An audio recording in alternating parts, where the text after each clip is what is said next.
সব নিয়ে গেছে, বাড়তে চাইলে পাল্টি উঠে সবকিছু নিয়ে গেছে। এখন কোথাও আমরা কোনো উপায় নাই, স্যার আমরা যে কোনো একটা ব্যবস্থা করেন আপনারা। আসসালামু আলাইকুম, welcome to my channel mirror of Nusrat.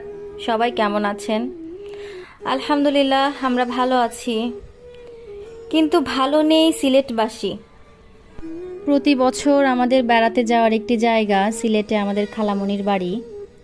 ভাবিনি কখনো এমন দিনও আসবে যে খালামণির বাড়িও পাহাড়ি ঢলের পানিতে ডুবিয়ে যাবে।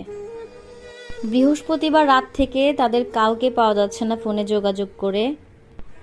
গত পরশুদিন সকালবেলা আম্মু আমাকে ফোন দিয়ে হাউমাউ করে কান্না, আমার বোনকে পাচ্ছি না, আমার বোনের বাচ্চাদের কি অবস্থা, মানে কাউকে পাচ্ছি না। আম্মুর কান্না শুনে আমিও অনেকটা ভেঙে পড়ি, আমিও কান্নাকাটি